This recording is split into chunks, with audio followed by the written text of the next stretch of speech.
Hey guys, welcome back. So a couple of things. By now you've probably heard the news that we are going to be doing digital learning for the rest of the year.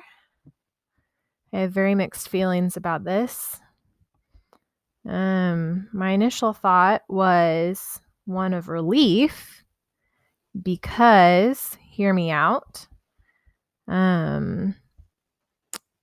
I was nervous that we would open back up for school too soon before it was really safe to be back to school. And so I was a little bit nervous that that would happen and that people would potentially get sick. So I'm a little bit relieved to hear this news. On the other side of things, I am saddened by this news because it means that I won't see you again physically this school year. And that's really weird. So, anyway, I'm still trying to process all of this news. But so that being said, knowing that we're going to continue on digitally, now is a really great time for feedback. So, if there are certain things that you're really liking for how I've set up with online class, please don't hesitate to email and let me know what those things are that you're benefiting from, so I can make sure that I continue to do that. Um, the week at a glance slides, I think, have been beneficial for most of you guys. You seem to be using them. So that's really good. I will continue to do that unless I hear otherwise. Um, I've got a couple other teachers that are on my classroom. Um, so that the way they can kind of keep tabs of students and make sure that I'm doing what I need to be doing and stuff like that. And I got some positive feedback from one of the teachers that she liked how everything was kind of chunked together all in one place for each week. She said it was really easy to navigate. So hopefully that's the case for you too. If you have things that you're struggling with, obviously let me know. I might push out a Google form requesting for some feedback for you guys, like what things you're managing well, like what things are helping you, and then maybe what things are not helping you. I don't know. If you'd like to have a form for feedback and stuff like that, let me know. I think we're all just trying to kind of navigate this the best that we can right now. So anyway. Um yeah, so let me know. Let me know if there are things that are working well for you. Let me know if there are things that are absolutely not working well for you. So I can try to make adjustments. Obviously, it's not a perfect situation, and my Google Classroom might not be the most perfect for absolutely everybody, but as much as I can tailor it to help you guys out, or at least help as many people as possible, I'm going to try to do that. Um, so for this week, we've got our week at a glance. Obviously, we have the instruction videos for the week. You already have your reading assignment for this week, which you know is to finish up your book. And then so you're going to have your Wednesday's attendance assignment. It's set up similarly to last class, different color background, so I know that it's Wednesday. I still had a couple people select the wrong class period, so please don't do that. Let me know what your assignment is for today. And then you should have, for last class, you should have finished your book for the week. So what I'm asking for this form for Wednesday is to tell me what you thought about it. Do you give it a thumbs up? Do you give it a thumbs down? Did you like it? Did you hate it? Did you wish you had chosen a different book? Were you pleasantly surprised? Did you learn anything new? Let me know what you thought. You don't need to write a novel. So that's it. And then you're going to submit for attendance for today. So the only other thing I have for you guys is that's really new, and I posted this early because somebody sent me an email and requested if I could, that I could send out the essential questions a little bit earlier, because she liked to try to get ahead more in the beginning of the week, and get stuff done for the beginning of the week. So I went ahead and I pushed those out early, which you probably noticed. So what I'm going to do is, first, I'm just going to go back to the week at a glance, because this is the best place to go to, so you know that you're doing everything you need to do. So let's go back to that, and let's click over to Wednesday. So for Wednesday, you'll complete that attendance assignment, and then your big thing is to complete the essential questions assignment and to complete navigating the story. Okay, so navigating the story, we're officially turning that in. Officially. So for Thursday, your attendance assignment is due Thursday morning at 8:00. Your essential questions is due, and you're navigating the story, the very last part, is due. So ideally, you should have pretty much everything done for our reading for our books. And next week, we've been a little bit behind because we were taking a bit of time reading our books and doing, the curiosity stuff with it that we dropped, and we got a little bit behind. And so we're going to refocus on doing some argument stuff. And I have a few potentially fun things planned for that that we will start next week. So, anyway, so let's just rehash the essential questions and look at navigating the story again. Let's go back to classwork. So for navigating the story, I'm seeing people are starting to actually turn things in. So you absolutely want to make sure you officially turn it in this time, like for good, because you're going to be done with this. So you should have already filled in the exposition and the rising action. I know some of you guys were finishing up with your turning point column this week because, for example, like Animal Farm and Watership Down, for sure weren't at a point where you could really say how the conflict was resolved yet. So you had to kind of wait until you continue to read to do that. So some of you guys are finishing up this column this week, and then you're also finishing the resolution column. So this will be due Thursday morning at 8:00. You want to turn it in officially. I don't know. Let's talk about, so with the resolution column, you've got what loose ends are tied up. So anything that was kind of left loose that needed some sort of resolution, let me know what those things are and how they got tied up. What sorts of loose ends, if there are any, felt left untied. So are there any things that felt like they didn't get resolved like they needed to be resolved? Or were you left with questions about something that the author didn't address? Put that there. How have the characters been affected by change? So think about the characters and this journey that they've gone on. How have they changed themselves? Some characters might not have changed much. Some might have changed over time. Some might have had a drastic change.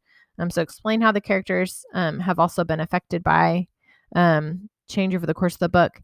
And then for your character, focus really on your main character. How is life going to go on for them, or how is it not going to go on for them? So like, do they have a new reality? Kind of explain how you feel things are moving forward now that you've gotten to the end of stuff. So that's it for navigating the story. If you have questions about any of those questions, email me or pop into the chat. Let me know. And then you'll turn that in. Okay, and then so that was our navigating the story. So going back to number 3, the essential questions assignment. Let's go to that. That is located right underneath navigating the story. This is your final one. It's essential questions number 4. Guys, the other important thing to notice, the rubric is linked into your essential questions document, but it's also here. So if you click, mine looks a little bit different, but if you click on that assignment, you should be able to see a rubric. And what this allows me to do is when I go in and I grade, I just select where you're at, and then I send it back to you. So the best way for you to figure out like what an 8 out of 10 means if you click on that, the rubric, if you expand it in your assignment, you should be able to see exactly what that was. And then you can also look at, if you want to improve, you can look at the numbers that are higher than the number that you got and figure out, okay, like, what is it that I need to do? If you need more, like even more specific feedback than that, like for your very specific responses, please let me know, and I'll make sure that I go back and give you a few more extra comments. For most people, you guys know how last week went with last week's essential questions. For you guys, some people, I went in and I actually commented on things that you maybe didn't fully answer. And I for sure made too. If you didn't answer certain questions that were in the questions, like each question had kind of multiple questions, right?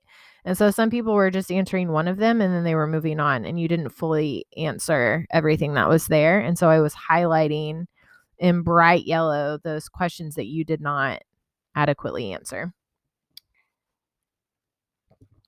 All right. So anyway, so let's look at those essential questions real quick.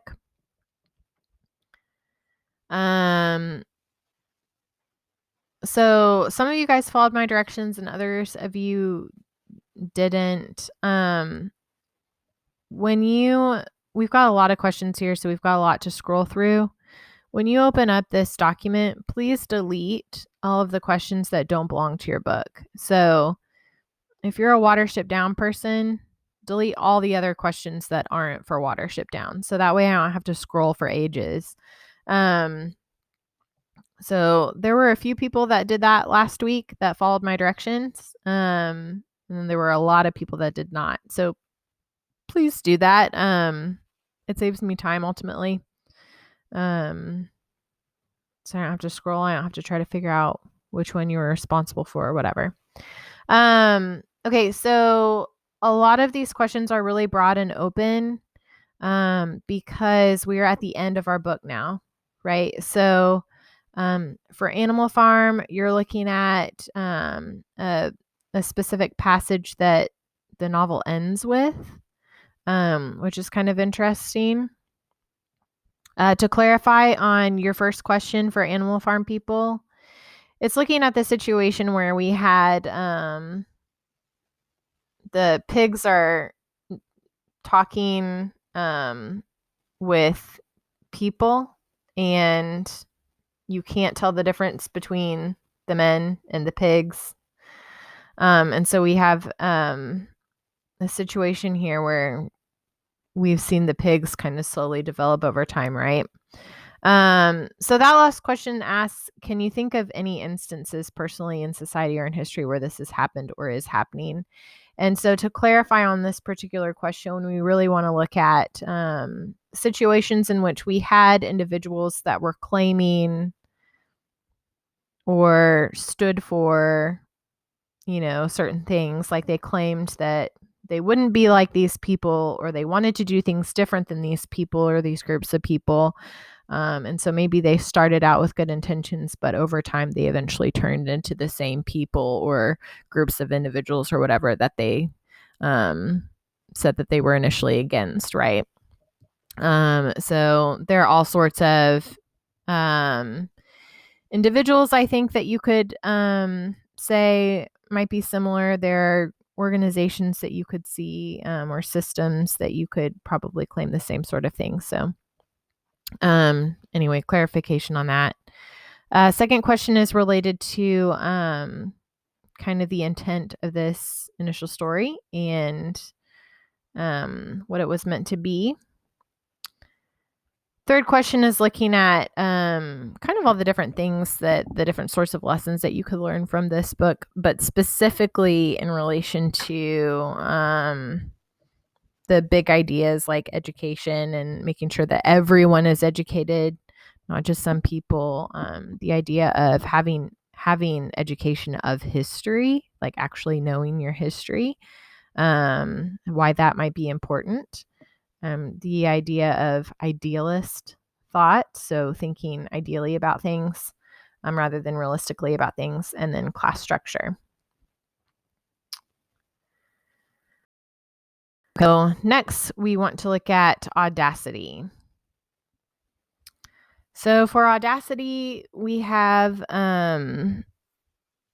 the first question is really focused on different universal ideas, themes that you could maybe kind of pull from this book that you saw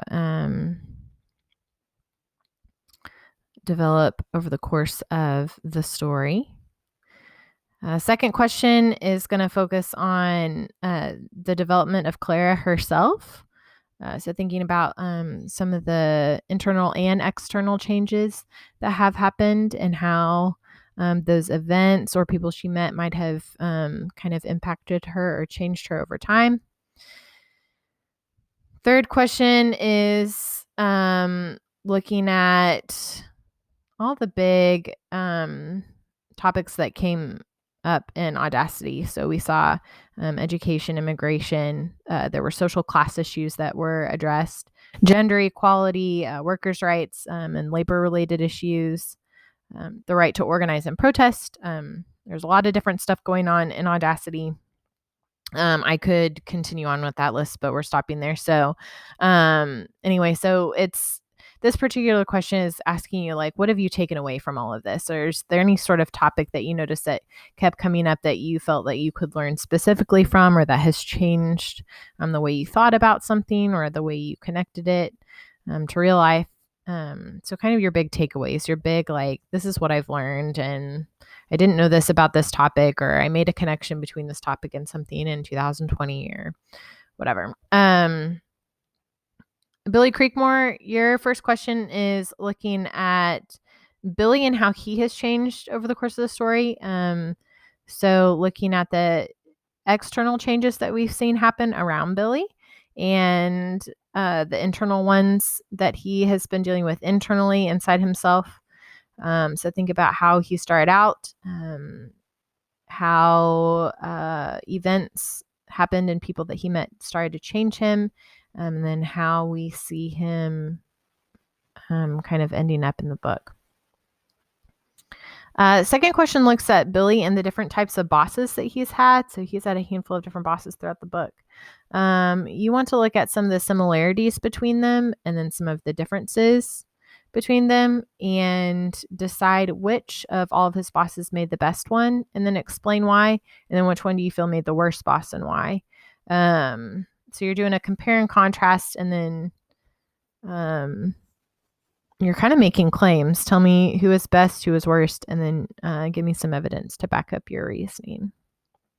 Third question is looking at that universal idea or lesson, a theme that develops over the course of the story with Billy Creekmore. There are lots of different ones that you could kind of pull out, but you want to focus on one that really stands out to you from the book, and then explain how it sort of changed and became this big universal idea from the book.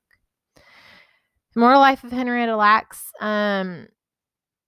With this first question, you're looking at the significance of the different types of titles. Like, it's broken up into 3 really big sections of the book. You have life, death, and immortality. And so it wants you to look at the significance of that and how, like, really we're looking at how the story wasn't told chronologically in order. And you want to think of how that might have impacted your reading of this, why it wasn't told chronologically, and whether or not you can think of other instances of stories that weren't told chronologically that had a positive effect or maybe a negative effect. I put it, if you've seen Little Women came out on Christmas this last year. And all of the other adaptations of Little Women have always been shown chronologically, just like how the book was written.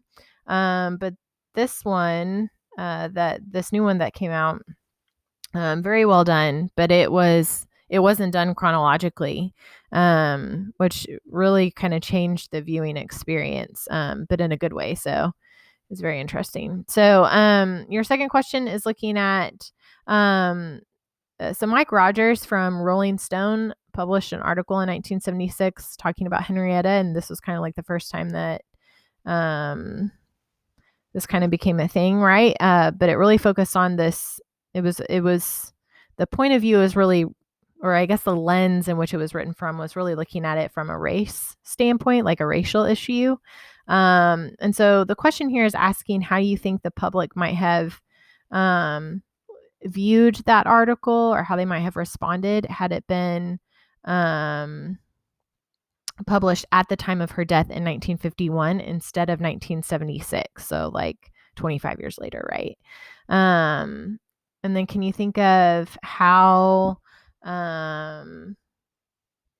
this might be different from the way her story is being interpreted today? And be thinking about the difference between what her experiences might have been,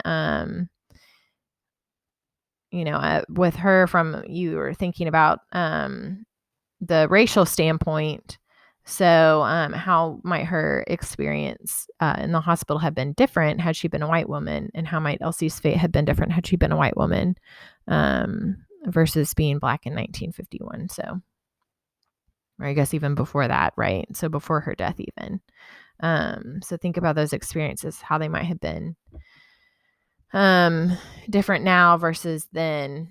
And not saying that America has it all together, because clearly in 2020 we still have a lot of issues with race, and there's still a lot of inequality in regards to racial issues, but I think we have made some progress. So last question is the aspect of privacy again, or the idea of having control over your body when you go see a doctor, and when you don't have, right, when you do and when you don't. So if it's kind of a what if situation. If you discovered that tissue that was routinely removed from your body at some point went on to significantly benefit science and research, how would you feel about that? Do you feel like you should be compensated? And then the big question, what do you think is more important? You've got to choose one here with this question. Do you think it's more important to that a person has personal rights over their own body or their own body tissues? Or do you think it's more important to be able to contribute to science and research for the benefit of all humankind? So try to choose one. I know it's kind of tricky. With Watership Down, you've got you also have 3 questions. So the first one's related to community. It's asking this big question about community. What makes a good community a good one? And think about Hazel and all the other rabbits and how they kind of learned ways to make a really good, strong community. Second question is looking at this story as a children's story. So the author wrote this as a story for his daughters, and they asked him for a story. He told them the story about rabbits, right? So knowing that it's meant to be, or was originally written as a children's story for the author's daughters, how do you feel that this fits the characteristics of what you would call a children's story? So think about what characteristics make up a children's story, and do you feel like it fits those characteristics? Do you think that there are ideas, topics, or themes that could apply beyond just a kid's understanding, and something that you guys as teenagers and me as an adult can get from this book, even though we're an older audience? Make sure you explain your answer. And then the last part is it's really just asking. So the first part is just what parts were your favorite, and what parts about this book, or what aspects about the book, were your least favorite. And then think about a part that made you most be able to connect with the book, and what was your biggest takeaway from this. So was there anything that made you really think, that made you connect to real life, something that helps you to learn or realize something to a greater level? What was the part that really made you think or connect most? Make sure you explain why for me. So that's it for your essential questions. Only answer the ones that belong to you. Delete the rest that don't belong to you, please. Your navigating the story and your essential questions are due Thursday at 8 o'clock in the morning.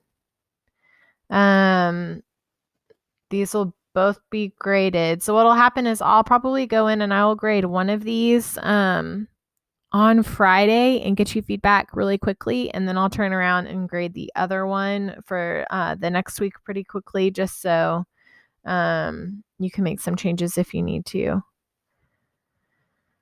So one of these will be graded on Friday. One will not be graded immediately because you can't grade both assignments that quickly. So anyway, but be watching the Navigating the Story. I'll attach a rubric to that so you guys kind of know. It's a larger point thing because we've been doing this for longer, and each part will have its own grade. So you'll see that in Google Classroom, in Google Classroom it's going to show up as a 40-point assignment because each part is out of 10, like how we would normally do. So anyway, I think that's it. I feel like I've rambled a little bit, but as always, if you have any questions, email. One more thing I really want to touch on. I think most of you guys have kind of figured this out now. The really big thing, I'm going to always keep this linked in the week at a glance. But remember, if you have something that you need regraded, please go to the regrade/reassess submission form. Here, you'll tell me your class period. You're going to tell me what the assignment is that needs to be graded. If it's in Google Classroom, the only thing you need to do is tell me what assignment it is, and I'll go in and I'll grade it, as long as you've turned it in. If it's something that you've done on your own Google Docs somewhere that's floating around, just upload it. You're welcome. You can upload even your assignment from Google Classroom if you want to. It's fine either way. But you'll upload your file there. And if there's any other comment you want to add, go for it. Otherwise, you can leave it blank. And then you're going to submit. So I'll show you the spreadsheet. When I go in, this is the spreadsheet. And so I've seen people have already submitted things that they want regraded. They've linked it in. I can just click and go. And then I make a note on the date and the time that I regrade it. And so what'll happen is as submissions come in, I will grade things in the order in which you submit that you need it regraded. But this will allow me to regrade a little bit quicker because I'm not trying to find documents in my email. I'm not trying to find where you left a comment on an assignment to tell me to grade stuff. So since I'm not seeing you in person, this is the most efficient way to do things. Just let me know in here, hey, I need this regraded. When it pops up in the spreadsheet, I will go look at it. I will regrade it. This will allow me to turn your stuff out a little bit quicker. So just remember, I'm only grading stuff in the order that it comes back in. So if you submit after 10 other people, I have to grade those other 10 people's stuff first. So the sooner that you get stuff revised, obviously don't rush through your work, make sure it's good stuff. But the sooner that you revise it and submit it to tell me to regrade, the sooner I can regrade it for you and the sooner I can update your grade. So I will only do these things during school hours. So I've gotten myself into a routine where I turn off school when school would normally be turned off and I refocus on other things. So I can kind of keep a balance between school life and home life. So if you submit something after school hours, I'm not going to see it until the next morning. I won't look at it until the next morning. So just so you guys are aware. I think that's it. I think that's it. All right. So I will plan on all the Google Meet, just so you guys know as a heads up, on Friday, a Google Meet hangout, whatever thing where we can like video chat or whatever. So I'll pop that up at 11 o'clock and I'll be there for 2 hours. So if you need anything or you want to say hi or whatever, pop in. Yeah, I think that's it. All right. I will talk to you guys on Friday.